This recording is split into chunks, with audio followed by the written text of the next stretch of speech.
Okay, so fewer and fewer announcements as we go. So just as a reminder, the course evaluations are available. So if you'd like the link for that, you can find it if you go to Canvas up in the top left in the nav bar, there's a little course evaluations. You can click on that. I also have posted an announcement reminding you of it and posted something on Slack reminding you of it. So a couple of different places you can find the course evaluations link. There should have also been an email sent to you from the university about your courses. So those I think are available for another about 14 days. So feel free to take a look at that. It's always nice to get that feedback.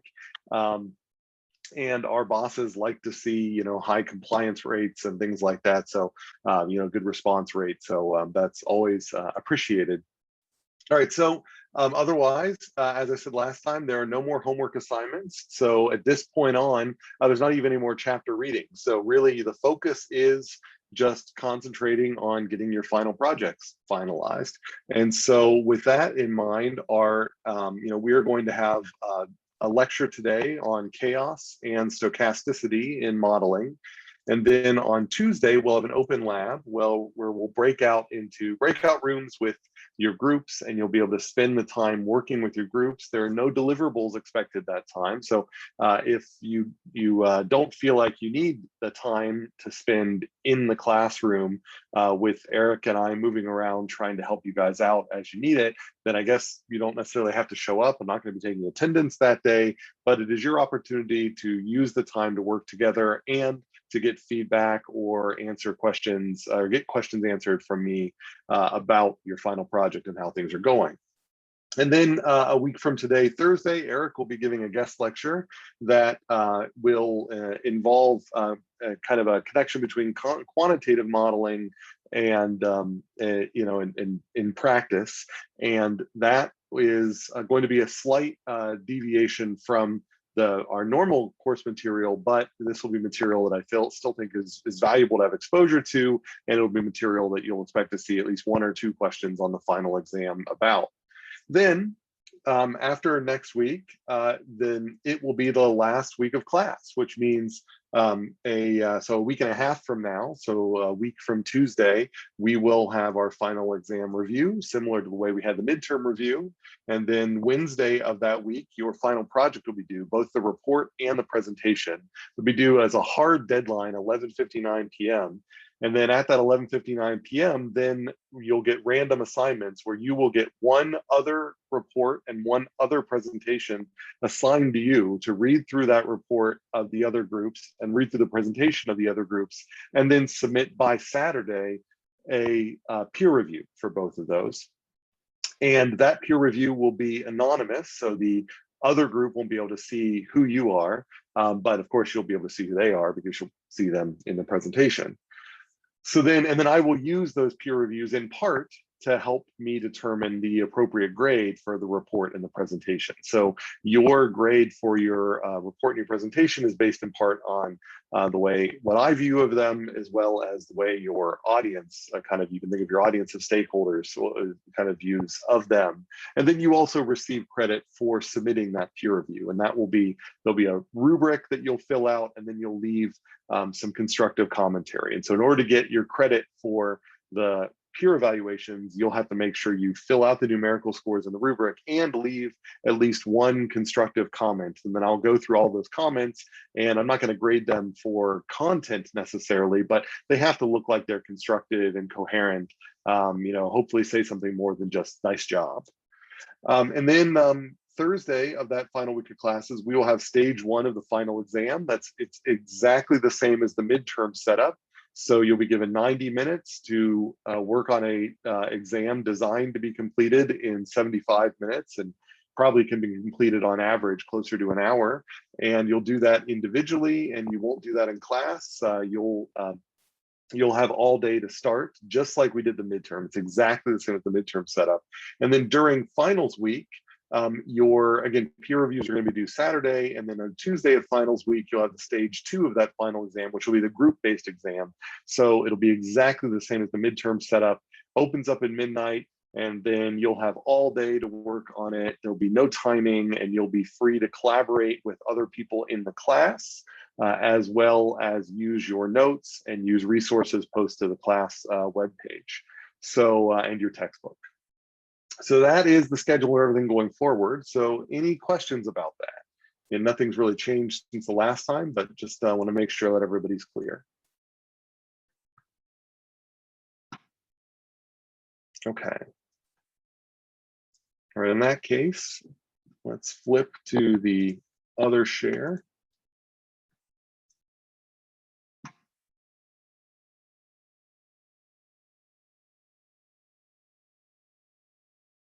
Here we go.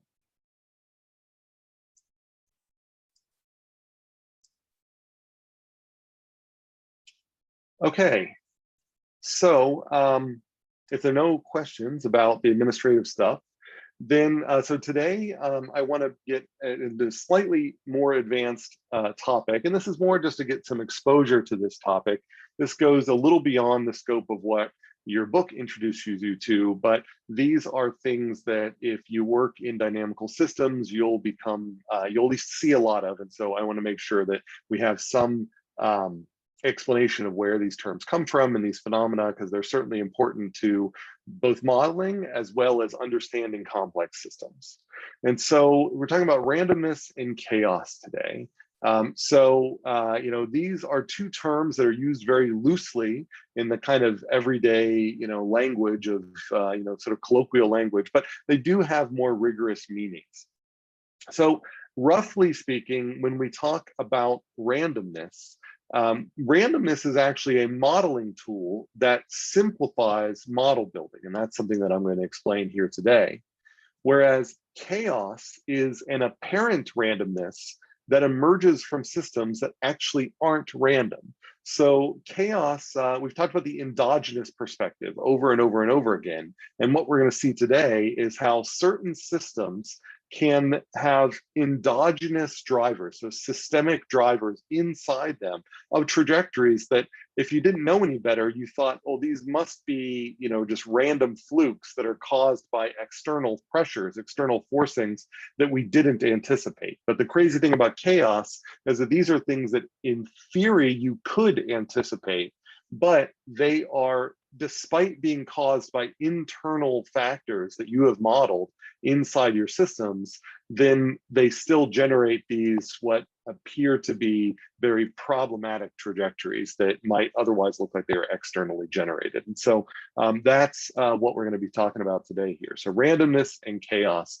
And the big message that I want you to take away from this is that randomness actually makes our modeling lives easier, whereas chaos makes our modeling and analysis lives harder. So let's unpack that a little bit. So in order for me to talk about randomness, really I need to be talking about what's called stochastic modeling. So there's this term stochastic. How many people have heard the term stochastic before? Either in the chat or as a vote in the participants list, either one of those will work for me, just seeing if everybody's paying attention. So some people say they think so. How many people have not heard of the word stochastic before? That's a kind of a better one. So, okay, now I see some have-nots. All right, great. Okay, so that's good. So that means I am making a difference, which I'm happy to somehow feel like I'm doing here. So stochastic, if once you're exposed to this word, then I think you'll hear it more often. And stochastic is often taken incorrectly as meaning a synonym for randomness, but that's not what stochastic is. It's not a synonym for randomness. Stochastic modeling is the definition of stochastic modeling is a modeling approach that builds models using randomness instead of deterministic rules. So let's drill down into that a little bit more here. So this term stochastic, where does it come from? Well, this is a Greek term that relates to guessing or conjecturing. So basically, once upon a time, some dynamical systems modelers about, I don't know, 150 years ago, maybe a little, probably longer than that, then said, we have these systems that we actually think can be well described by deterministic models, similar to the models that we've been building throughout the rest of the semester. Models that are specified by stocks and flows with simple formulas that relate the states of different stocks to the current flows that change those stocks later on. And so we think that they can be modeled that way, but they are so complicated that it's just easier for us to assume that they're actually internally random. So this is this guess or this conjecture that even though the inside of these systems might be random or might be totally deterministic, we are just going to assume that they're actually random. And so a great example of this are the molecules that are bouncing around the room right now off of you, spreading throughout the room and so on and so forth. Those molecules, the kinetic action of those molecules bumping into each other at a micro scale, when we think about a molecule bumping into another molecule, we can use these kind of billiard ball models to predict if two molecules come at each other at certain angles, we can predict exactly where they're going to ricochet and how they're going to move around. And if you start with two molecules, in theory, you can then go to four. And just like picturing four billiard balls coming to each other when they bounce off each other, in theory, you could predict where all four of them go after they intersect. And then you go higher and higher and higher, hundreds and thousands, and then Avogadro's number of these things, and then many Avogadro's numbers of these things. Eventually, you get a lot of billiard balls, and it becomes impossible to try to figure out where each one of those billiard balls is going to go when they smash together on this giant pool table we call life. And so instead of trying to model every single billiard ball and where it's going to go, we just assume that what if the billiard ball's movements are random? What if the molecules that are floating around me right now aren't a billiard ball that's just taking a beeline at me, that's going to bounce off my forehead, that happens to get hit by other billiard balls in the way, and then eventually some of them bounce off my forehead, but a bunch of them hit each other on the way? Instead of assuming that's what's going on, what if we assume that this little molecule is just randomly moving around in so-called Brownian motion? Well, if that's the case, then maybe it'll actually be easier to model what's around me, because it's almost like a world in which the molecules around me are randomly moving is somehow easier for me to deal with than a world in which I have to keep track of every single molecule and what it's individually doing and how it's individually interacting with every other molecule. So that's the conjecture, is even if underneath it all, the billiard ball story is the right story, we can get an approximation that is pretty darn close, assuming that the molecules around us are actually bouncing around or actually randomly moving, as opposed to moving like billiard balls bouncing off each other. So this idea behind stochastic modeling, replacing deterministic billiard balls with randomness, actually reduces our modeling burden, because now all we need to figure out is what's the right randomness for the little jiggling molecules around us. And we can assume all of the molecules around us have the same random pattern. And we just need to figure out the right random pattern. And then we can kind of do statistics to figure out, on average, how many molecules are going to end up being around me versus far away from me, as opposed to trying to figure out where each and every molecule is at each and every instant of time. So it makes things far easier. There's less things for me to model and less interactions among those things for me to model. So it reduces my boundary accuracy burden as well as my structural accuracy burden. So that's my example in the molecule case. And we can maybe make this a little bit more concrete by thinking about systems that we actually have modeled, like if we go back to lectures D1 and D2, the bacterial reproduction case. So in this case, remember that we said we have a plate of bacteria. We like to model the population of these bacteria. And at the micro scale, we say that every bacteria splits into two, on average, every W time units, where W is the average waiting time between reproduction events for a single bacteria. So this happens on average. So that means that you get a reproduction event, and in reality, there's going to be another reproduction event less than W time. And then there might be another reproduction event less than W time. But then the next reproduction event might be greater than W time, and then the next one less, and the next one greater. And so there's these things are constantly, they're very rarely at exactly W time, but sometimes they reproduce less, sometimes they reproduce more. But on average, you get one reproduction per bacteria. Each bacteria reproduces once every W time units. That's our kind of average behavior.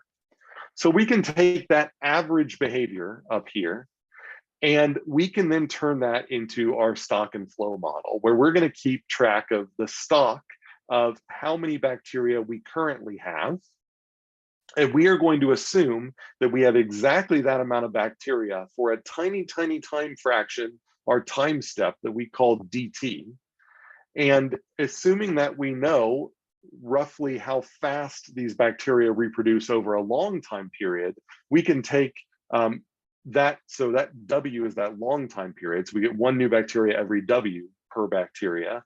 Then we say, well, then if we kind of take a small slice of that, then we could say, what fraction of bacteria do we get on average every time step dt? And as long as dt is really, really tiny, then we get a small fraction of bacteria. And we can assume that we'll have no bacteria generated during the dt, and then right after the dt, we then suddenly get access to this tiny fraction of bacteria gets added to our stock.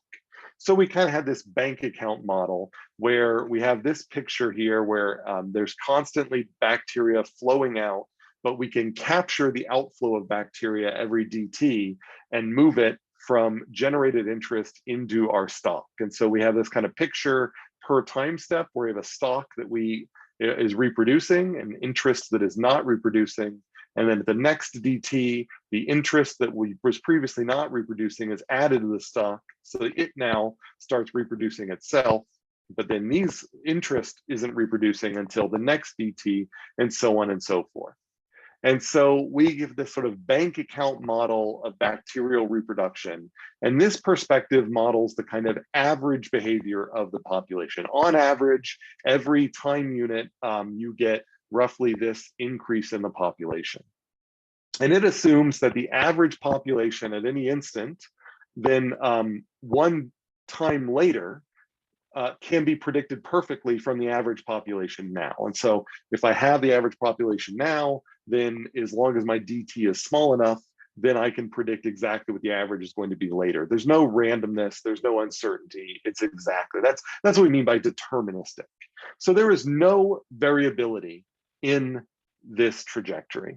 This is how we've been doing things. So before I challenge us to say, well, what if we want to do things in a different way? Let me pause there and let's just, see if there's any questions about this, because, this is, fundamental to kind of what we've been talking about for the rest of all of the past semester. So now that you've had time since lecture D1 to kind of mull over this, are there any questions about this perspective? Does this perspective that I presented back in Unit D about the bacteria being cut into small time slices make sense? Or are there any lingering questions that you might have, and I'm sure your peers might also have?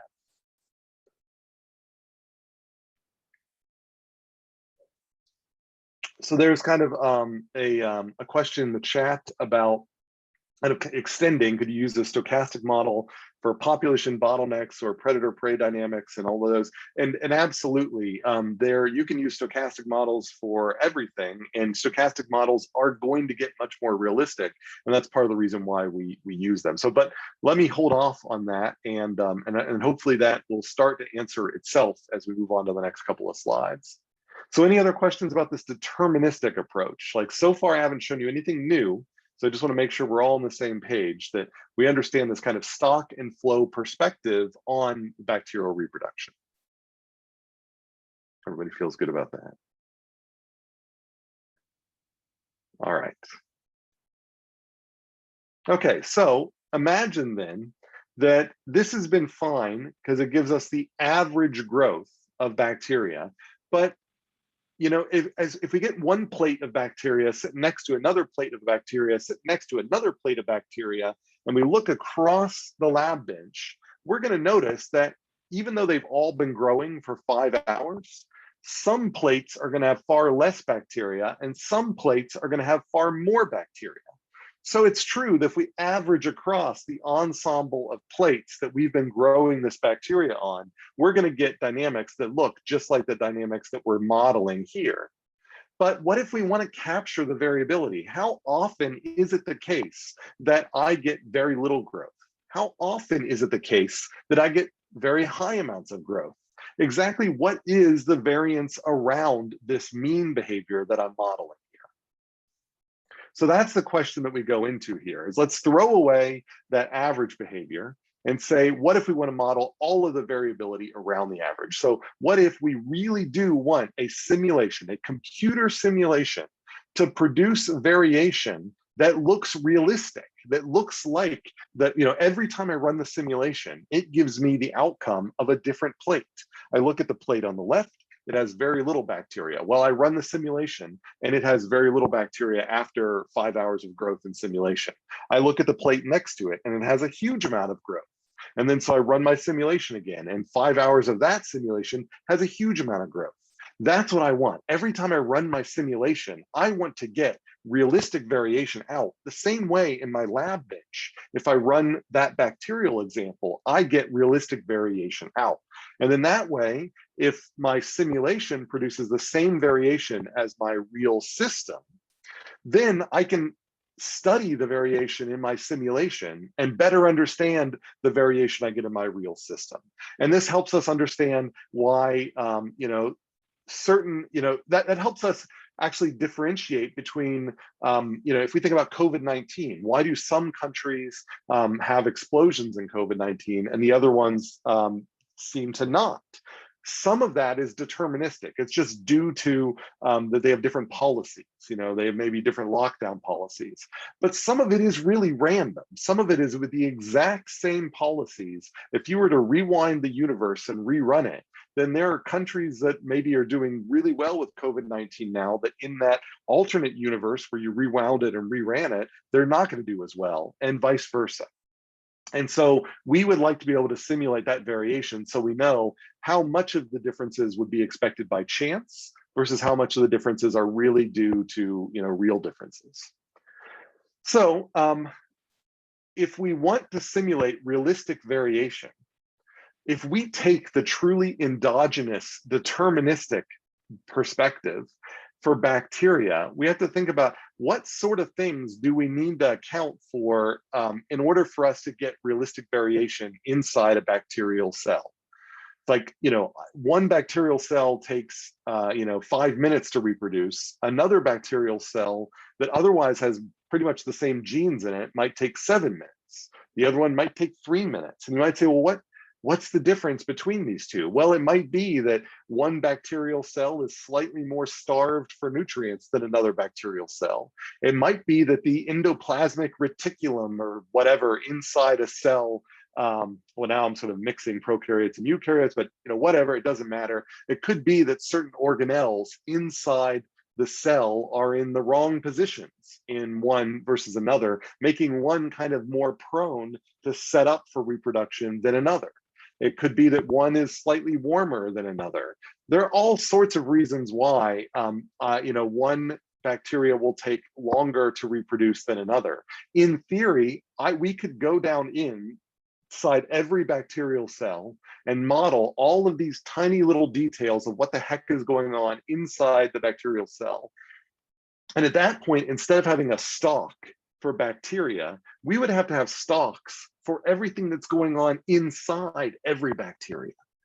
So the endogenous perspective, in order for us to get our boundary adequacy correct to model true variability, is going to make an unbearable model where we can't just model gross numbers of bacteria. We're going to have to model all of these microscopic details inside every single bacteria and keep track of all of those.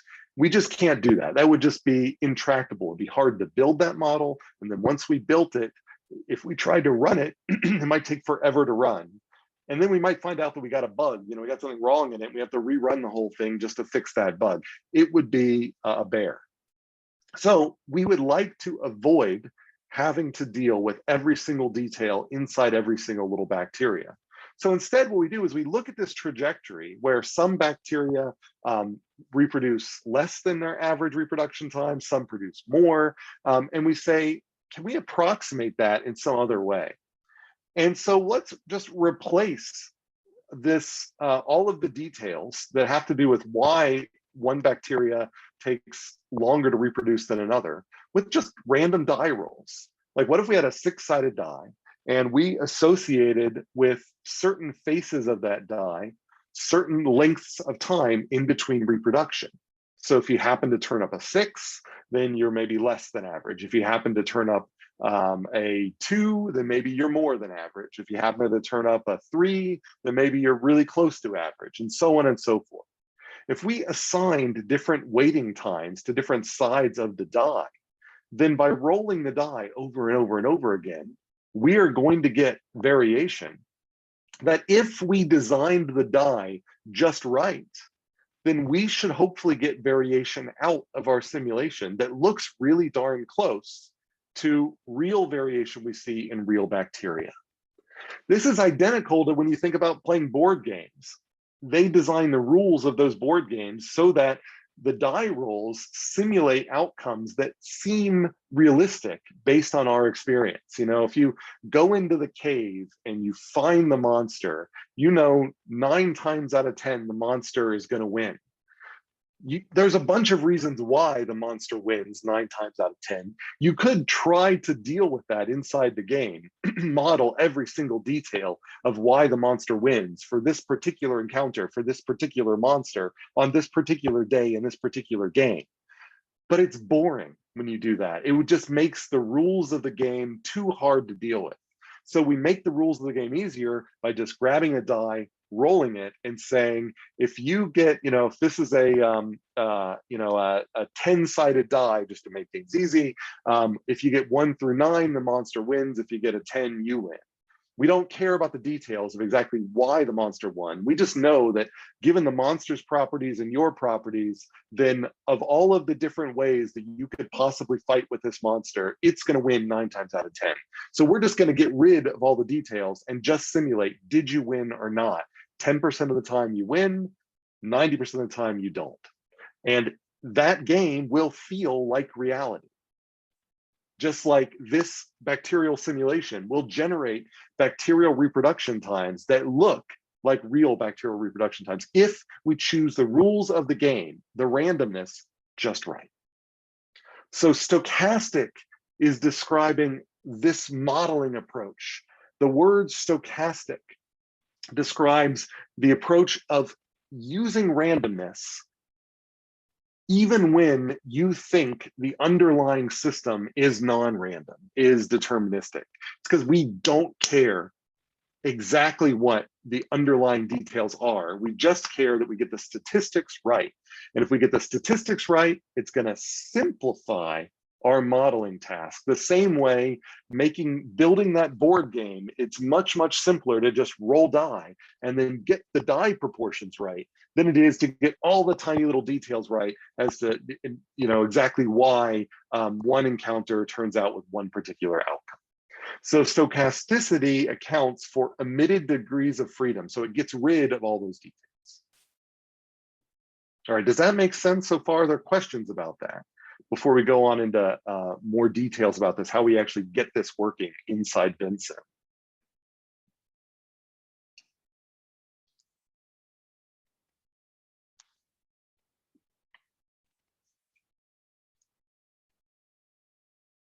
And so you can think of the next time you play such a board game, you should think of the board game as being a stochastic simulation model of perhaps a universe that you will never be able to directly experience. But such a hypothetical universe could be out there, and you are modeling what that experience would be like. So that's effectively what the board game is it's just a simulation model, a stochastic simulation model. And then likewise, a board game like Monopoly that we talked about earlier, that's meant to model what's going on in a real city. but they've gotten rid of a lot of the underlying details of, when you succeed and when you fail, and replaced them with die rolls. That is a stochastic simulation model of real estate. You could model all the details of exactly why you didn't get this property and did get that property. But rather than going into all that and really complicating the rules of monopoly, you get rid of all that extra junk and just replace it with a die roll. And that greatly simplifies things. And in the end, you have the exact same outcomes. Statistics match. Okay. So any questions about that? Is that pretty clear?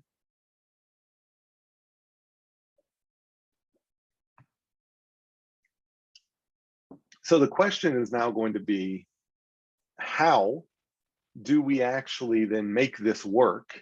You know how to make this work. You could imagine how to make this work inside a board game. How do you make this work inside a computer simulation, inside a program like VinSim or InsightMaker? And so we're going to borrow our intuition from that board game. And we can imagine, let's say I have a 20-sided die over here. If I did not have a 6-sided die, but I had a 20-sided die, I could simulate a 6-sided die that was unfair. So if I have a fair 20-sided die, I can build an unfair 6-sided die with the rules of a board game. So I can say that, I'm going to get 1 through 20. There's an even chance that I'm going to get 1 through 20, any of the outcomes, any of the 20 outcomes. There is a uniform probability, a 1 out of 20 probability I'll get any of those outcomes. But if I then, on my kind of rule card here, say, well, if I get a roll of 1 through a 10, I'm going to pretend like I rolled a 6-sided die and got a 1. If I roll 11 or 12, I'll roll a 6-sided die and get a 2, and so on and so forth. Well, what that does is that builds for you a virtual 6-sided die that half of the time comes up with a 1. And then, 10% of the time comes up with a 2, another 10% 3, another 10% 4, another 10% 5, another 10% 6. So most of the time it comes up with a 1, but then there are other times that it comes up with one of these other 5 numbers with equal probability. So this is a way to build an unfair 6-sided die. And so this is a type of programming where if you choose this correctly, then you can generate whatever distributions you want. And so our task as programmers, as modelers, is coming up with these rule cards, these board game rule cards that generate the unfair, if you want to call them that, die or objects that have probabilities that match the statistics we see in the real world.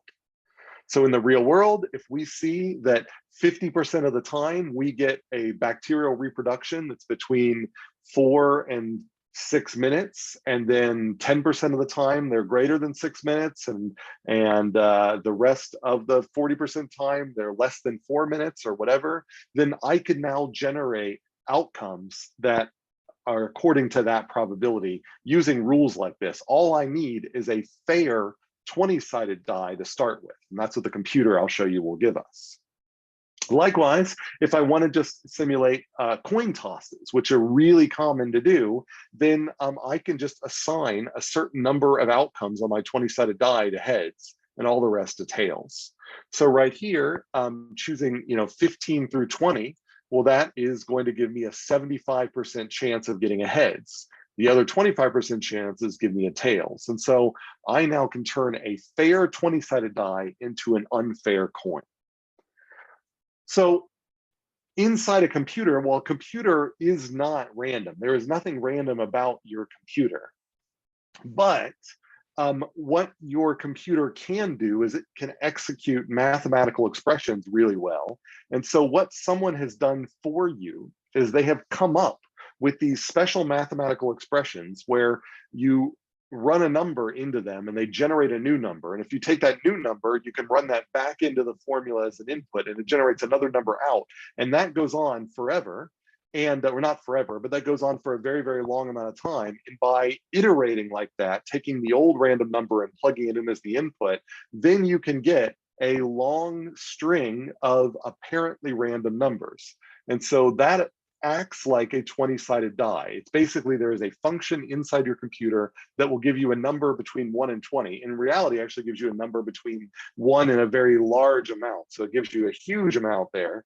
And then if you ask it for a new number, it will give you another new number. Now, if you know where you start, you can predict what's going to happen. You can predict the next number. So the function, because it's deterministic, if you start with a 2 and you know that it's the very first number that's being generated, then it will generate say a 6 next. Well, you know that it will always generate a 2 first and a 6 next. And then you know that it'll always generate a 50 next, and then maybe a -4 in the next one after that, and so on and so forth. It's like having a fair die that generates the same sequence of numbers every time you roll it.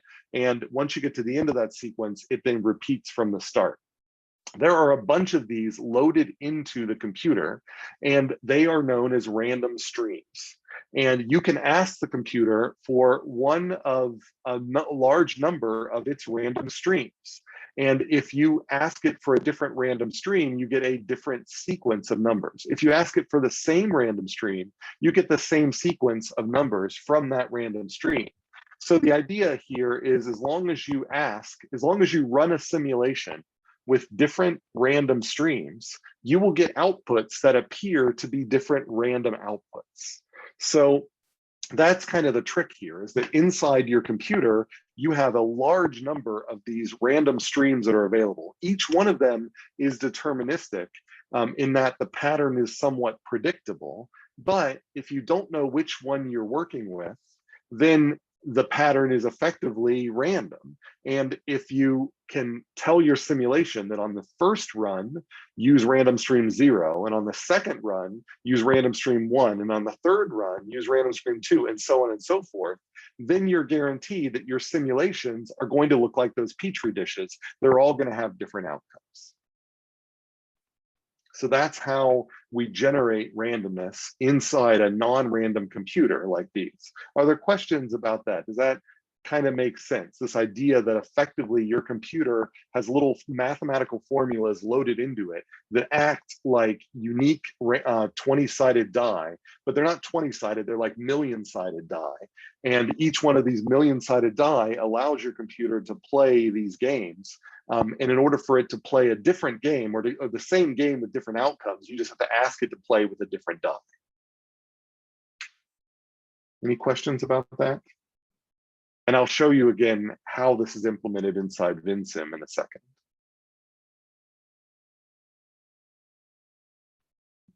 Okay. All right, so here's a concrete Vinsim example. So here is a very simple, this is like our bacterial example, but I'm only modeling death. So this is, imagine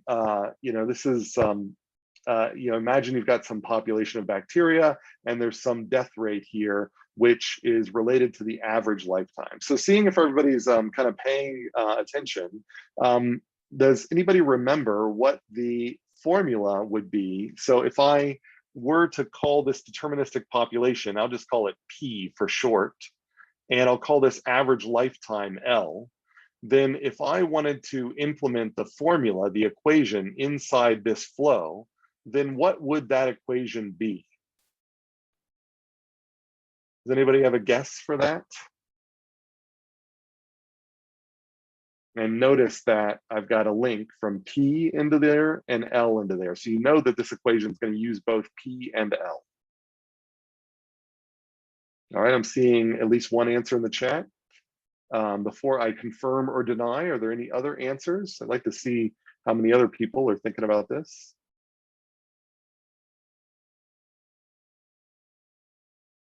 Anybody else? I can wait.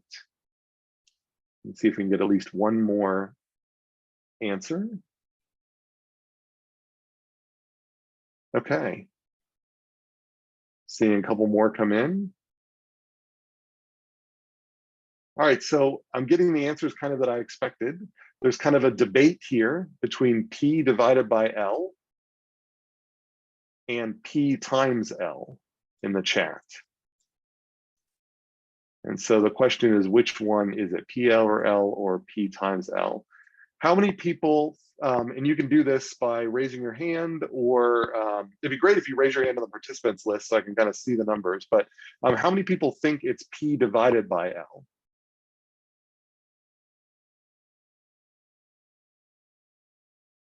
I'm seeing a couple of hands coming up here. All right. So I see 5 votes for P divided by L. So I'm gonna 6 votes for P divided by L. Or then let's flip that then. How many people think it's P times L? So I'll put that I think I saw 7 total here. All right, I'm seeing a couple more, 5 so far. All right, looks like we've got 5 down here. All right, so I'll go and clear that feedback. All right, so it's roughly split. You know, I couldn't tell the difference between chance, so to speak, if I did a little binomial test here. So the question here, you have to think about a flow is always in stock divided by time units. So every flow is whatever units the stock are divided by whatever the time units are. And so I know that average lifetime, that was given in terms of time units because it's lifetime. And of course, the stock is in stock units. So that's kind of a hint that we want P divided by L because that's kind of the right units. That gives us our dimensional consistency. So P times L does not give us the dimensional consistency because that would be stock times time units, not stock per time units. All right, any questions about that? Does that seem pretty clear? This P divided by L? Okay. Things like this would definitely be things that you imagine to see on like a final exam. So, so you definitely we want to make sure we buff up our comfort with forming those formulas. All right, so if we built that and then simulated it from some initial population of 1,000, we are going to get a nice smooth decay, a nice smooth exponential decay here. So this is the average behavior of populations. If we were to set up a bunch of populations of these bacteria that somehow, maybe we went through and did a genetic manipulation to prevent them from reproducing, but they still could die after a normal lifetime, then the average behavior over all of our petri dishes on the table would be this smooth decay. And so this does not capture any of the variability in the real population. So we would like to see what the real variability is. So instead, we are going to implement something slightly different in VinSim. We still bring in average lifetime into our stochastic deaths. And this is a shadow variable because I built these two things on the same diagram. And so I wanted to use the same lifetime in both. So I created a little shadow variable instead of having an arrow that was, coming off the page somewhere. And then I'm going to add in to this stochastic deaths formula a random stream constant. You can think of it as like a slider, and my current time step. And so we'll see how we use those in a second. But the important thing here is I'm bringing in this random stream so that I can generate different outcomes every time I run the simulation. And so the idea here is I'm going to have a population of bacteria. And my question in designing this flow, which is going to reduce the population by a certain number, is how many of these bacteria will survive this dt time step. So I could say this time step dt. And so I can flip a weighted coin for each one of these bacteria. So for this bacteria, and so on, and I will get a bunch of results. And so this is like, in Gladiator or something like that. This is like the emperor deciding who lives and who dies. And so I get certain bacteria that live, other bacteria that do not. And so I just need to choose the weighted coin probability, the will you live probability, to match the average lifetime probability of my bacteria. And it turns out that if I set up a little a little coin so that its probability of coming up heads is equal to dt divided by the average lifetime. That as long as this is small, so again, dt is always smaller than the average lifetime in all of our models here, then this will be the probability that any given bacteria will survive this dt time step. So I can flip this coin and most of these might come up as surviving, but a few will come up tails and will end up not surviving. And so those will be the ones reduced from the population. And so that's what we're seeing here. We're going to subtract those 4 out, and we're left with these bacteria here. And then we can restart this population again. Now notice that here, there are no fractions of bacteria. In the stochastic simulation, I can actually model whole numbers of bacteria. It's not this smooth thing that we did before. This is exactly like a real system where you have whole numbers of bacteria over and over again.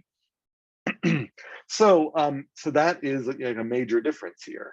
So how do I actually implement this in VinSim? Well, there is a function in VinSim called random binomial that has a bunch of parameters that we don't end up needing, but it has the ability to do exactly what I just said, where it says, given that you started with a certain number of bacteria, effectively, how many bacteria survive? And so inside this random binomial, which this is the function that I'm going to put inside this flow formula here, then it takes a parameter called random stream. That's the parameter where if I change that number, the whatever stream number is there, 0, 1, 2, whatever, then the next time I run my simulation, I'm going to get a different output. And then I've got a couple of other parameters that we'll talk about here.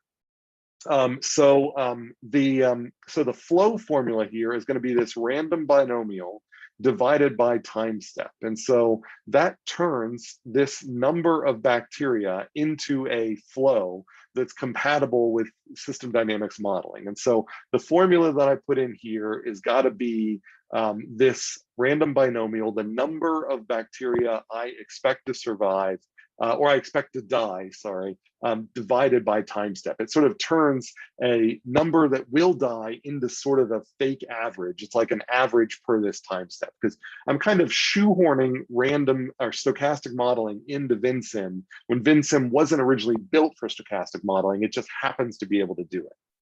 I teach a whole course, a whole semester course on programs that do stochastic modeling.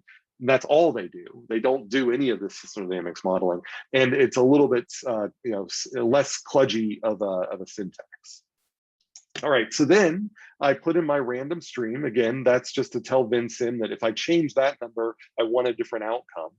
And then there, for this random binomial, there's a couple of advanced parameters that I just leave at 0 and 1 all the time until you get outside of the scope of this class as to why you would change these numbers. So you can just think of them as being punctuation. And then I've got a parameter for, this is the total number of tosses of this fair coin or this unfair coin. So this is effectively the population right now. And so that tells me how many times I flip this coin to see who lives and who dies. And then my probability of heads for this one, that is the probability that I actually get a death in this coin toss. And then I've got these other parameters here, which are, again, these are just normally going to be set to 0 and the total population size. In more advanced treatments, there's other reasons you would set these, but again, you can think of these kind of like these terms over here, where they're basically just punctuation that has to be in there. So the important things are this parameter, the probability of heads, this parameter, the number of tosses, which will happen to also be the same as this parameter, and your random stream, which is just a number that you choose a different number every time you run the simulation to get a different result. And then I put all that together, and this here is the formula that I put into my stochastic deaths flow. And that will cause VinSim to generate realistic variation instead of the nice smooth flow. So if I simulate this thing, then the blue line here, that is the my deterministic simulation. And the little red line where it's hard to see, but it kind of deviates a little bit, I'm going to zoom in on that. That is my stochastic version. So if I zoom in, what I can see is there's my blue line, which has partial bacteria, and it's nice and smooth as it's declining. It's the average behavior of bacteria. And then my red line, you can see I've got a different concrete number of bacteria. These are whole numbers of bacteria that it really does take a variable amount of time to go from one level of bacteria to the next level of bacteria. Sometimes I get deaths quickly. Sometimes it takes a very long time to get deaths. So it looks much, much more realistic. And that's using a single random stream. Let's say I set this thing to 0. If I were to rerun this simulation, not only for 0, but for 1, 2, 3 in the random stream, and then I could plot each one of those, and that's what I've done here, then I start getting variation. This is like what I expect from Petri dish 1, 2, 3, and 4 on the bench. And if I zoom in on that, then I can see that the ensemble of these 4 stochastic outcomes ends up collapsing kind of on the average behavior, just like I would expect. But if I zoom out and kind of look at the variation here, this gives me an idea that at any particular time, I know that my number of bacteria could be anywhere from a level down here to a level up here. So now I'm actually able to simulate realistic variation in my population. If I run like 100 of these, I might get a couple of outliers, but I might see that most of them cluster down here, and I can build a statistical distribution of this spread, and it will give me an idea of where roughly I'm going to expect the population to be, so that I have confidence that I'm not just replacing things with an average that's actually unrealistic. It might be that actually I get a bimodal distribution where I get a bunch of trajectories out here and a bunch of trajectories out here, and none that are in the middle, and this would replace that. And so there's a great question in the chat. This would be like an error bar, right? So an error bar is what we would use to try to plot on a mean like this, where we think the expected variation is. And so that's like the first step. Like we could summarize our stochastic data with an error bar. Like instead of showing every single one of these 1,000 simulations, we could take these 1,000 simulations and turn them into an actual mean and an actual error bar, and it would look something like this. If we actually show the plots, it's like going a step farther than an error bar. It's actually showing the real distributions of the outputs and how they cluster. So an error bar still shows you the central tendency and then how much confidence we have that things are close to that central tendency. But by plotting the actual stochastic outcomes, then we actually get to see the distribution of everything that really could happen, as opposed to how confident we are that the central tendency is a good representation of the system. Does that distinction make sense? That it's like an error bar is in between these two things. So we've got the pure mean, then we've got the error bar, which is kind of showing how much we can trust the mean. And then we've got the stochastic outcomes here, which are like an actual stand-in for true variation. Any questions about that? Great. All right, so that's the cool thing about stochastic modeling. We can capture realistic variability in these simulation studies. So the upside is this is much more realistic. The downside is I had to run 4 simulations just to get this amount of variance. If I need to run 1,000 simulations, every simulation takes a long amount of time to run, then this becomes almost as prohibitive as running the real experiment with the real bacteria.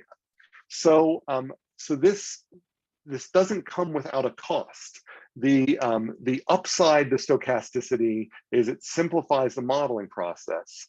The downside to stochasticity is we now need to use more careful experimental design methods to wrap our heads around the variation we get. So the upside to average behavior is we can run one simulation and we can kind of get a mathematical feel for what's going on. Once we introduce stochastic variation, it's almost like our system starts taking on some of the crypticity, some of the the difficulty that we get with the real system. It might be able to run a little faster than the real system, but we now need to actually like do a good experimental design in order to study it. And so it kind of takes on a life of its own.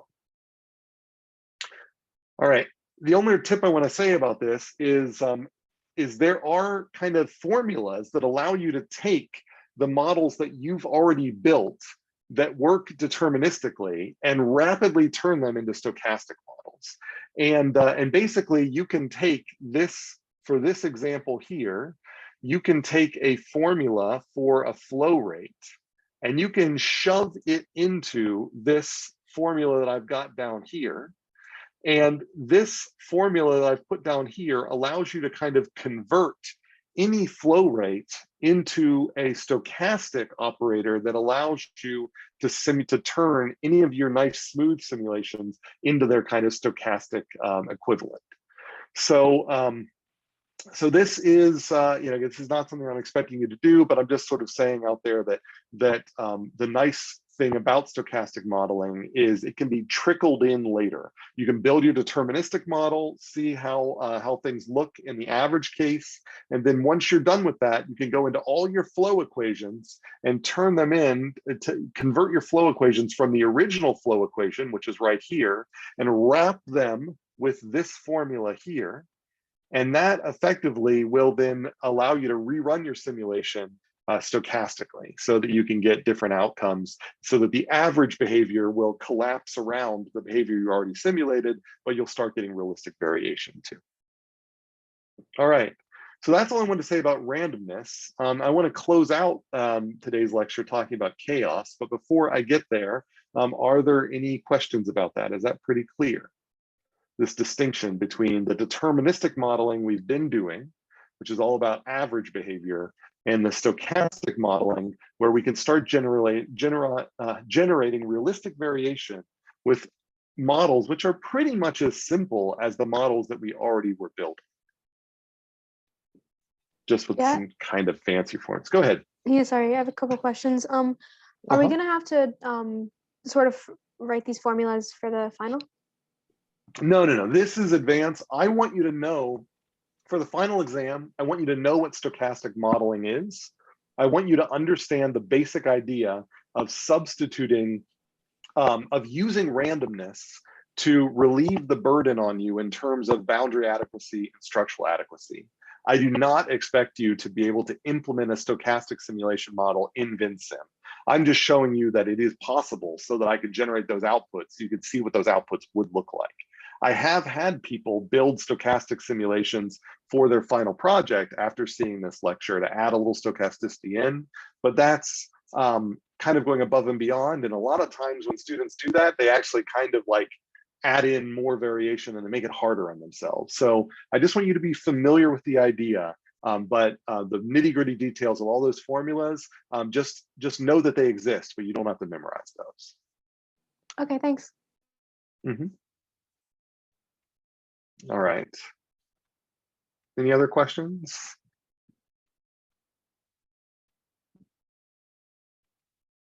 All right, so I'm going to jump over the attendance question and let's jump straight to chaos. And so that's randomness. And now I want to introduce you to chaos, which is often conflated with randomness, but has nothing to do with randomness. It's kind of similar to randomness, but it is not random. That's the whole point of chaos, is it's not random. I hate when people say, oh, things are so random and chaotic. You cannot have it be random and chaotic. If it is random and chaotic, it's because it's random separately from being chaotic. You're going to have a chaotic system, you can add randomness to, but it is not automatically both. So chaos is non-randomness, and let's see what we mean by that. So going back to our fisheries model that we've seen over and over again, you can build a model like this in VinSim, and you can start with different initial conditions like we have over here. So you can start out with 10 fish, 20 fish, 50 fish, or whatever. And regardless of what initial conditions you start out with, then all of these trajectories end up landing at the carrying capacity. They are attracted to the same steady state outcome. The long-term behavior is insensitive to the initial conditions. If I were to only show you time 28 and on. So just like, from everything from this point on, so I didn't show you any of this stuff, and I ask you, what are the initial conditions? You would have no idea. You cannot see the initial conditions from the steady state. That's most well-behaved systems act like this. They're attracted to some behavior where the initial conditions kind of fall out. There might be some initial conditions to lead you to one attractor, other initial conditions that lead you to another attractor. And some of you who've taken systems thinking or might be familiar with this basic idea, but there is a large group of initial conditions that all lead you to one steady state outcome, another large group of initial conditions that lead you to another outcome, but the number of possible steady state outcomes is far less than the number of possible initial conditions. That's a normal system. Enter the chaotic systems, like a system like this so-called Mackey-Glass system. So I'm not going to talk about what this might model, but let's imagine you were building a model of something and you happen to have a stock in the middle here, I'm calling X, and it had an outflow and an inflow, similar to kind of our fishery. And it just so happened that the outflow and the outflow, which is just modeled by this formula here, and the inflow here is modeled by this formula over here. So I wrote this as a differential equation because that's usually how a Mackey-Glass system is written, but I've implemented it inside Vensim, where I've taken the differential equation that is usually used to talk about the Mackey-Glass system, and I just, the minus sign told me that I put this formula in the outflow, and the plus sign, or the implicit plus sign, told me to put this formula in the inflow. And I created a delayed version of X. And so that's what this thing up here is. It's a delayed version of X. This is a fixed time delay, a fixed delay. I'll just write FB for fixed delay version of X, where it's delayed by some constant, tau, called 5 seconds or something like that. So, or in this case, it's like 2 seconds. So this is a system you could build. So there could be, for whatever reason, you decide to build something, and these are the formulas that come out. And so you can plug that thing into this, and it looks like a system that's just as simple as the fisheries system. But the crazy thing about this system, one stock with a delay, with these kind of nonlinearities here, is that if I start with different initial conditions, just like I did with the fisheries system, then I kind of look at this and things aren't settling down to the same value. The initial conditions don't seem to be shaking out. They seem to be maintaining their identity. If I kind of zoom in, from the start of this thing, then I can see that actually things are closer together initially than they are. It's almost like they get farther apart over time. Every initial condition almost seems to have its own trajectory. And if I zoom, farther into the future to look at later times, it never gets any better. The different initial conditions I put in, so 3 different initial conditions, maintain 3 individually different trajectories. It's not like they're just shifted. Like the red one kind of goes up, down, and then up again, and then down, whereas like the green one kind of just goes up and down, the blue one, like they all have totally different shapes. And so there is an extreme sensitivity to these initial conditions, and each individual trajectory looks random. But if you look closely, it's almost periodic within the trajectories. Like the trajectories almost have a pattern. And if you look at the actual Vensim model, there is no randomness in the Vensim model. Every time step dt exactly predicts the next time step dt in this system. And so I get apparent randomness, but there's no randomness inside the real system. And so if you recall, a balancing feedback loop with delay produces oscillations, or can produce oscillations, where you get a rise and then you can get these oscillations like this down here, these oscillations here. And that's kind of what we're seeing here. But if we, in the feedback, so in like this action here, we add special expressions like these, which are non-linear, which just kind of means that there's no linear relationship between the thing going in to the inflow and the thing coming out, then it turns out that these delays not only generate oscillations, but they can generate chaos, where chaos is an extreme sensitivity to initial conditions. All right, so that's chaos. That's one way we can generate chaos. I want to show you another way we can generate chaos in a second here, but are there questions about that, about this general idea that chaos causes deterministic systems like we've been building all semester to produce outputs that individually look random, and if you change the initial condition, it's a lot like changing the random number stream. It's like you get a totally different outcome, but there's no randomness in the system. And that tells us that we have to be careful about this in our models, but it also means that there are systems out there in the world that are going to look random, but the apparent randomness in those systems is actually systemic endogenous forces that are driven deterministically by the way the internal variables interact, which is kind of interesting. Things that we think are random actually could be predictable if we just kind of knew how to slice the system up. So questions about that?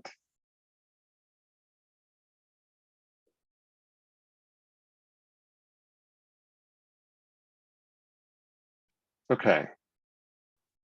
Let's see if there is a delay here in the question generation.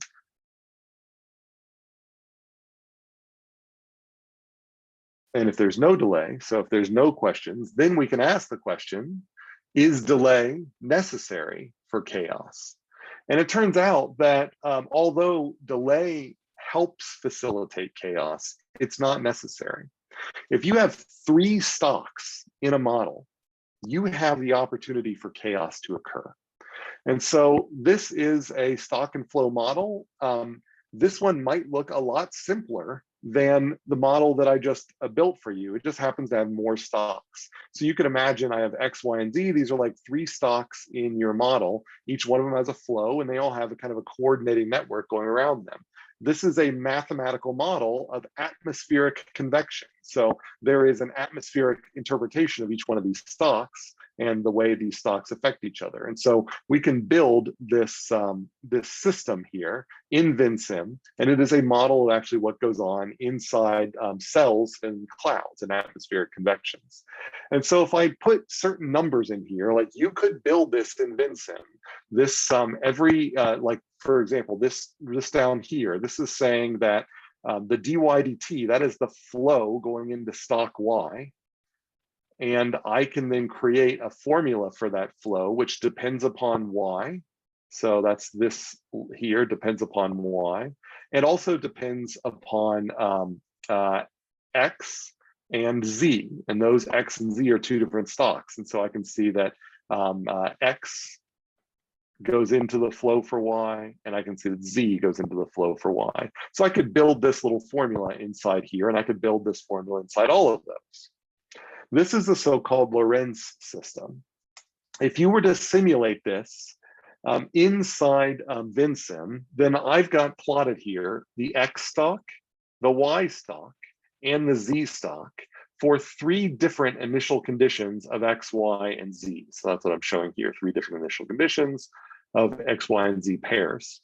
And as before, I get systems which start out looking like all of the initial conditions behave normally, but at some point in the future, the initial conditions separate and they go along their own ways. So there's an extreme sensitivity to initial conditions. So not only do I need to get the model right, but I got to get the initial conditions right if I want this model to be a good pattern or good representation of reality. So the lesson here is that even in simple models with relatively simple formulas, if you have 3 stocks or more, you can get chaos even without delay. It just automatically comes out of it. And this looks very random. But what's really cool about this is if I find a different way to plot these trajectories, I can actually expose that these data, which otherwise look random, aren't random. So what I've done here is I've plotted the X stock against the Y stock. And so normally we plot time on the X-axis and X on the Y, or time on the X-axis and Y on the Y. And so here I'm plotting on this axis X and on the X-axis Y. So for any given time, I say, what is the current value of the X stock and the Y stock? And that maybe lands here. On another time, then I might get here. At another time, I might get here. And so for these initial conditions, it carves out this funny little shape. If I change my initial conditions here, even though on the previous slide, changing my initial conditions led to very different outcomes here, when I plot them with one variable against each other, I get the same shape out. And that tells me right there, this cannot be random. There is a relationship between these variables, and I've captured that relationship. So when we're looking at real world data out there, before we can conclude that the data that's out there are random and thus have no structure in complex systems, that matter to sustainability, we should go and do this first. We should plot variables against other variables, look for correlations, look for temporal patterns like this. And if we can find these patterns, we can now build models like the Lorentz system that gives us so much more insight into the apparent randomness that's going on in the real world. So this is the upside of chaos, because chaos gives us the idea that if we see apparent randomness that we just do not understand in the real world, there is a chance that there's actually structure. And if we know how to plot variables from the real world the right way, we can find that structure and we can model it. And then we can better understand the endogenous, perspective, the systemic factors driving the apparent randomness in nature. And so this particular system that I've showed you, like I said, is called the Lorentz system. And if you can plot X, Y, and Z together on a three-dimensional axis and kind of plot them around, and you end up getting this kind of cool sort of figure-8 looking shape. And this is a so-called Lorentz attractor. And all of these chaotic systems, or most of these chaotic systems, have one of these so-called strange attractors, which represent structure in the system that if you only looked at one variable over time, one behavior over time, you would miss. You would think it looks like just randomness. But when you look at multiple variables together without worrying about time, then you expose that there is fundamental structure in the system. And that's what we're showing here. So if we were to infer that a real system was noisy without doing this first, we would be making a horrible mistake. So overall, we take all that together. Lorentz has this quote, chaos is when the present determines the future, but the approximate present does not approximately determine the future. I'll let you kind of think about that. And just in general, chaos is an extreme sensitivity to initial conditions.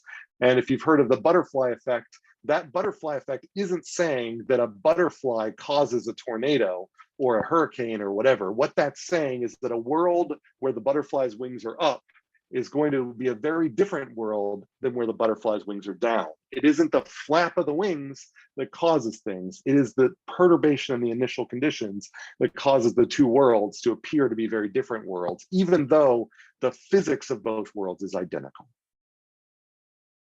All right, so I'll open this up to questions here in a second. I just want to, summarize things going forward here.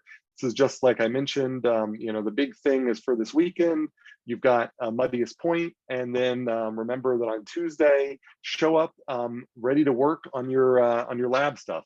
Bring your questions so that we can hopefully help answering that. And then we've only got one more lecture, and then it's final exam review. It is your final reports and presentations due, and then the final exam. Okay, so I'll put up the attendance exercise for today, and then I'm happy to take questions. I do have office hours today as well. So my question here is, what is chaos? So give a simple definition of chaos. And that's all I've got. So are there any questions that I can help with? And if not, we'll see you for the open lab on Tuesday, and I hope you have a good weekend. Don't forget about the muddiest point.